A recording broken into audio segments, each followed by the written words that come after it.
If we lose the Arctic, we lose the globe. That's terrifying. Dear Professor Guy McPherson and dear Ricardo, he's an associate professor at Stockholm, KTH, with me today. And we are here together today to discuss about currently accepted peer-reviewed journal about mass extinction events in the past and how the climate regulations should be done in our opinion. And we will discuss what triggered us to write this paper. We will a little bit introduce our story, how we came up with this group, with this unique team, and the ideas of the publication. And we will show our paper and the contributions that we made to the scientific literature. And we will also, like always, end up with asking some action goals to our policymakers and all individuals sharing this beautiful planet behind me or under my feet. Thank you a lot for joining me.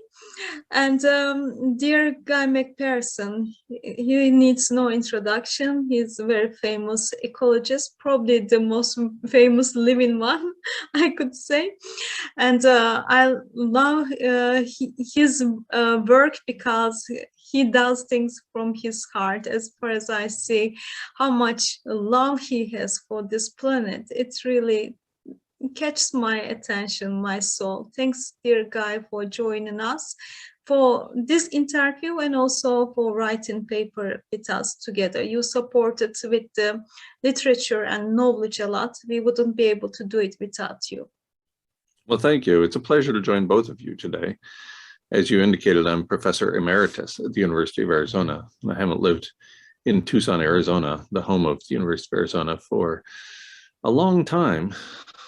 At first, I moved to New Mexico and created an off-grid homestead, became a master cheesemaker, which is not something that I ever thought I would be doing as a professor, herding goats and taking goats for a walk every day.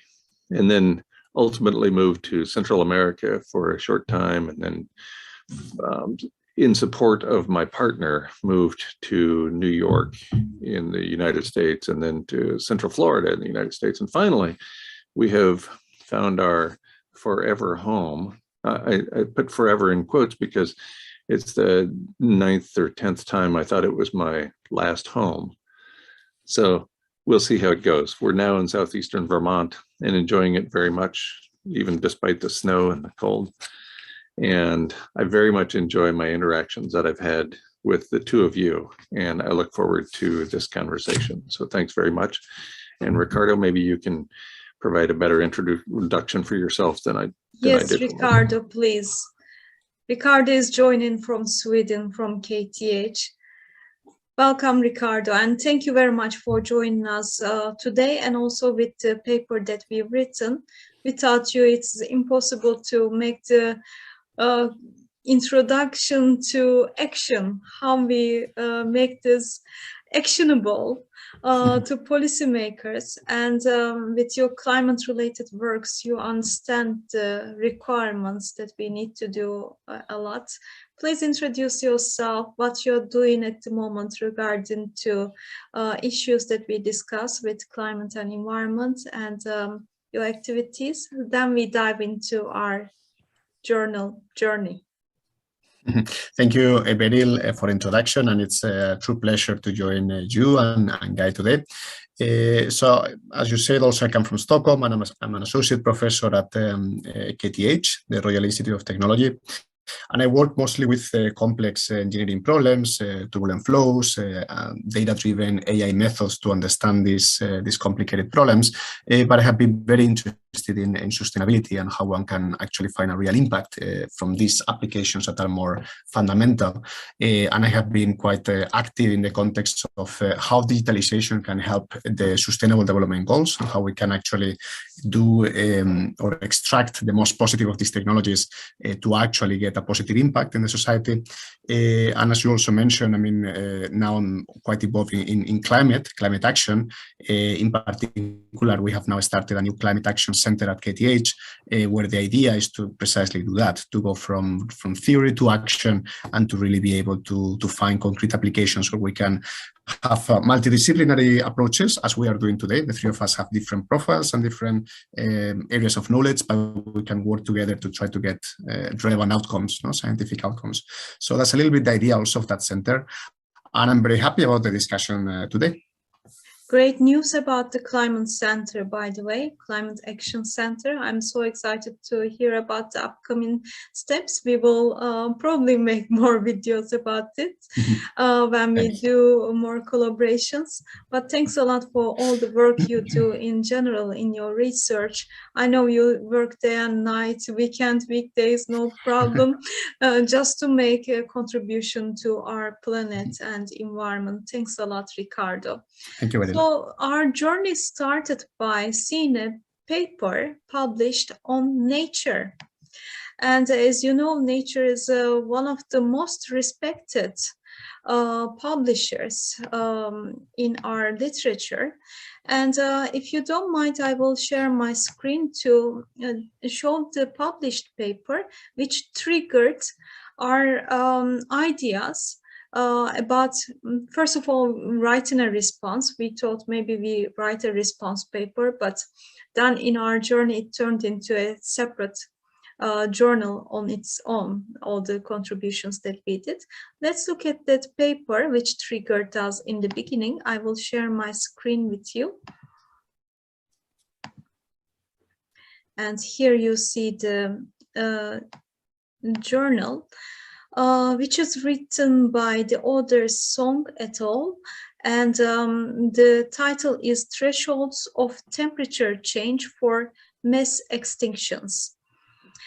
And in the paper, the authors got data about the temperature changes of our planet. These are global average atmospheric changes, and also the mass extinction rates, as far as we know in the past. And the authors compared the temperature changes and their suddenness of changes regarding to how much of the species are lost. And this discussion took our attention first, because we thought that mass extinction events could be discussed with so much more parameters. Just because in the past temperature increase caused mass extinction doesn't mean that we have to wait for specific temperature until we expect that our existing species on the planet will be on danger. So what we see is a few points here. First of all, our species depend on more parameters, not only the atmospheric temperature, but for instance, humidity in the atmosphere also makes very damaging impact to humans, animals, plants, ocean acidification, and the loss of organic material. These factors, Guy McPherson can tell more with his ecology background. However, we have listed in our own journal that there are so much more parameters, first of all, to take into regard. And currently, we see around 1.5, depending on which baseline is chosen, of course. That's also discussable. Around 1.5 degree increase in global average temperature. But in the journal published in Nature, they mention a temperature threshold like 5.2 Celsius degree, which triggers mass extinction events. So we thought that it's dangerous to assume that 5.2 is a threshold to be scared of, and everything's fine until we go to 5.2. We wanted to improve the publication by showing that there are more parameters that we rely on, and even maybe small temperature changes, when the other parameters are also changed, could be very damaging for the existing life forms on our planet. If the ocean acidification is so high, if we lost so many species that we depend on, we don't need to wait for 2-degree increase even. We might be already in a huge danger. So we tried to discuss these other parameters. We discussed that rapidness of the changes also that we are experiencing in our planet at the moment, which is never shown in earlier events. And we talked about the adaptation needs of the species. In such an urgent change, we cannot adapt. And also we talked about further dangers of our planet, for instance, like nuclear centrals at the moment existing on our planet could just melt down and trigger further environmental damage that we cannot control. We've got so much more dangers at the moment that we need to get rapid action, not by looking at the past events. Our 5.2 threshold is fine, but setting more realistic and urgent goals to act. That was our attention point when we are writing the paper. But I will now share screen with our journal, and I will let you to discuss, please, on that. So our journal is accepted on Elsevier, results in engineering. However, it's already possible to be seen on archive that we shared for a larger audience. It's called Environmental Thresholds for Mass Extinction Events. And when you go to PDF file, you're able to see our publication, which started by introducing the first Nature paper that we showed about the thresholds of temperature changes for mass extinction. We introduced our motivation. We talked about the past extinction events and further dangers, and as we find in the literature. And further important topics that, for instance, even 2 Celsius target is so high. I would like you to join me to discussion and what triggered us to say these points. You know, it's interesting, 5.2 degrees C was viewed as some sort of threshold. Strona and Bradshaw, in their scientific reports paper, which is part of the Nature series as well, they pointed out in, what was it, November 2018, that 5 to 6 degree global average temperature rise would be sufficient to cause the extinction of all life on Earth.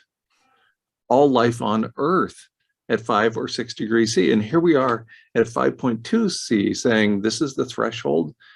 That seems to downplay the potential crisis, at least in my mind. And there was no recognition of the paper by Strona and Bradshaw from 2018 in this paper that was published last year by Song et al. Now, obviously, we all miss things, right? And I've not cited important papers in papers that I've written as well. But this seems like a rather profound error in assuming that 5.2 is the target we're shooting for, when even the Advisory Group on Greenhouse Gases, which was the precursor to the IPCC, the Intergovernmental Panel on Climate Change, in October of 1985, the final year that the Advisory Group on Greenhouse Gases existed, they indicated that 1 degree C, taking the temperature above 1 degree C, may elicit, quote, rapid, unpredictable, and nonlinear responses that could lead to extensive ecosystem damage. They were recognizing the potential for self-reinforcing feedback loops in October of 1985. And so it seems like we have enough evidence now to at least suggest, if not fully indicate, that 1 degree is important, that 5.2 degrees, that completely throws away the precautionary principle. And adhering to such a high number seems like an exceptional error to me if we're interested in preserving life on Earth. Yeah, I mean, I think also some of the argumentation that we had and why we thought it was interesting to to write a response or an extension of that to further explore a little bit more the thresholds and what they mean was that perhaps we shouldn't be too limited in our thinking. I mean, we should not look at just one single number, and because of course, if this is published in Nature, then policymakers and large corporations, they can just take that number out of context. I mean, in the original study, of course, they mentioned this 5 degrees for certain conditions, for certain species that could be subjected to the mass extinction events. They were kind of documenting something that could, in a way, be taken out of context if it's not properly analyzed and if it's not properly described. So, of course, as of course you say very well, Guy, that just one parameter, the temperature, is maybe not the right approach, and that should not be the message that is being sent to policymakers and to corporations. And that 5 degree, of course, I mean, it's not that they are saying that this should be the limit that we should aim at. They just say that these 5 degrees are, you know, related to some of these mass extinction events in the past. But of course, if this is taken out of context, it could be really misinterpreted in a way that we don't want it to be. So, of course, temperature, that threshold should be much lower. And I guess what we also say is that temperature alone is not sufficient. Right. And in fact, in their October 1985 report, the Advisory Group on Greenhouse Gases, they indicated that a maximum CO2 equivalent concentration of 330 to 400 parts per million was as high as we could go. That's equivalent. Well, we know now that there are literally dozens of greenhouse gases contributing to this global average rise in temperature. And so 330 to 400 parts per million equivalent when we're already at 420 parts per million CO2. Tack on methane and at least 40 other greenhouse gases, and we are well beyond that 330 to 400 parts per million equivalent. Again, you know, it's hard to keep up with everything that's going on in the scientific community, even everything that's going on in the climate change literature. But it seemed important to point out that it's not just one thing that can trigger a really bad outcome for all of us here on Earth. It's not just one thing. And the paper by Song et al. Pointed to just the one thing, and I think took a too narrow of an approach. And so that's one of the factors that triggered this collaboration and the paper that we wrote. Yeah, I totally agree. And most of the time what I hear from some colleagues is that humans, we are so robust species and we can adapt to changes easily. However, we are robust as the least robust part of the chain. We are dependent on other species, for instance, bees or phytoplanktons, which get the CO2 from atmosphere. And with the ocean acidification, phytoplanktons are dying, and with the increased temperature in the ocean, we are only looking at the atmospheric temperature, but what about all the energy accumulated in the ocean? Who is looking at it? Who is looking at the species in the ocean? And we are all dependent on it. So we've got such a high dependency. And what I like with Ricardo's introduction about as action, we shouldn't be looking at only temperature. When he converted in our journal this to SDGs, he pointed out different SDGs to look at different points. For instance, in marine research, you can look at these other parameters if you want to do climate action. If you are looking at urban areas, you need to take these parameters into account. So all these parameters that we rely on as species, as far as we know of, could be converted into action points, and which is not only related to atmospheric temperature, which is related to all environmental parameters, and all the SDGs, all the researchers are related to take an action. All policymakers, whatever their area, ocean, land, urban areas, agriculture, fishery, they all need to recognize the parameters, not only the atmospheric temperature that we rely on. So that's a little bit what I think is a very nice point. I mean, we have this very nice framework, the framework of the Sustainable Development Goals of the United Nations, that is very comprehensive.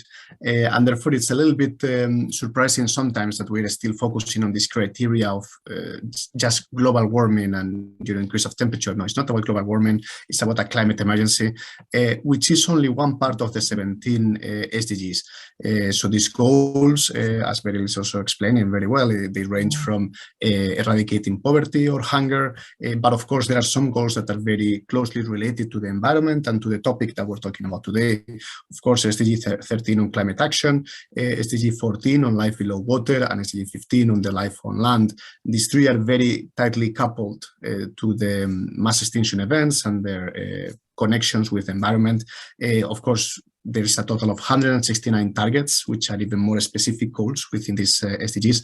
And having the possibility of using this nice framework of the United Nations to really analyze where we are, how to have concrete actions, not only with the targets, but also the indicators. There are even indicators that one can actually follow and track to see how our actions are really evolving and impacting the environment. Then, of course, one should go into that more synergistic and more multidisciplinary approach that is embedded into these SDGs. Now, each of you just indicated something that's really important that was brought up in that paper by Strona and Bradshaw from 2018, the idea of co-extinctions. We depend upon other species. We're not here alone. Just because we can go outside for a few minutes when it's 40 degrees below zero does not mean that our habitat will be retained under those kinds of conditions for an extended period of time. So the idea of co-extinctions, that we depend upon other species, is really important, and I think is frequently ignored by not just people on the street, but by scientists as well. Dear Guy, with a few sentences, can you summarize us what is the major differences of the ongoing mass extinction event from the previous ones? I know it's a lecture topic by itself, but maybe just as bullet points. Well, yeah, I think probably the most important factor is the environmental rate of change. The greenhouse gases we have put so rapidly into the atmosphere are causing a rate of change not foreseen, not ever seen, not ever documented in planetary history. Even the very conservative Wikipedia, of all places, agrees that this is the most rapid rate of environmental change in planetary history. Obviously, we can't expect to change the entire environment and not expect consequences. So I think that's the most important factor that we're dealing with here. In addition to directly causing the extinction of some species by hunting them, for example, or more importantly and more frequently by destroying their habitat, we are indirectly causing those changes as well. It's not just greenhouse gases in the atmosphere. It's not just the temperature rise. It's the rabid desire to convert everything, every single piece of the living planet, into some sort of beneficial resource for us, for humans. I think most humans look at a forest and they see their future house. I think most people look at a river and they think, I could either be floating down that river, or that water could be put to drinking use, or some other factor. We're so focused on ourselves that we fail to recognize that at least 7 species in the genus Homo have already gone extinct. And I'll bet some of the last individuals of those species were thinking, we're so clever, this will never happen to us. And I hear that almost every day with respect to the current extinction crisis, that we're fine, that we're clever, that we'll find our way out of this. Dear Ricardo, when we speak to policymakers, action makers, what would be the danger of seeing threshold like so high, 5.2 degree atmospheric temperature, and ignoring all the other parameters that we make influence? What would be the danger of such a simplification of the danger that we have? Yeah, I mean, of course, the policy that is going to be developed based on that, you cannot develop policy based on the 5 degree because that's complete nonsense. So maybe let's focus on on only considering temperature as a threshold and a reasonable value of that threshold, right? 1 degree to something in that range that we consider to be reasonable. The problem there is that you're missing many aspects that are important. For example, as Guy was mentioning very well, the rate of change, right? I mean, that's also crucial, and that basically misses the point, of how this can really affect the species and their interconnections. I want to mention the Sendai framework for disaster risk reduction, which is again trying to engage public and private entities to work together and to really have this multidisciplinary view on this mitigation strategies, for disaster risk prevention and in general for a climate emergency. So all these, let's say that all these frameworks that are already established and that are very well regarded, they're all multidisciplinary. All these tools that we have to make policy, to understand the situation and to hopefully expect a future that is more sustainable, they are all based on multidisciplinary approaches because there is extensive research on the interlinkages among the SDGs and their targets. Even something that is quite interesting, even the SDG framework itself is complex because you may be focusing on certain targets. Let's imagine that we want to fight climate change and we want to really focus on those targets, but there is quite some established research by some people like in Sweden and many groups also in the US of how focusing on those targets may affect very negatively many others. Right? Everything is very interconnected. You cannot just focus on few aspects and expect that everything is going to be all right. So that systems thinking is essential to be able to develop adequate policy, not only bringing more variables like temperature and temperature change, but to really look at these areas from the SDGs as entities that are very connected and not always with synergistic outcomes. There are many times that we have trade-offs that we need to be aware of. Perhaps something that would be quite essential in the context of policy development, to have proper tools to be able to optimize. We have an optimization problem, we have resources, and we want to really maximize the fulfillment of these SDGs with different levels of urgency, because of course some might be more or less urgent in the context of the climate emergency, so that we can focus on the actions that are going to help us the most without the biggest drawbacks that those actions can actually take. And this is a complex problem. This is a complex optimization. You need experts with many different perspectives to be able to do this in a synergistic way and in a comprehensive way. So it's not an easy problem, but of course we're not going to make things easier by ignoring the complexity of the problem, right? I think that's a critically important point. Yeah. Yes, this is a complex problem. That doesn't mean we should run away from it. Yes. If we lose the Arctic, we lose the globe. That's terrifying.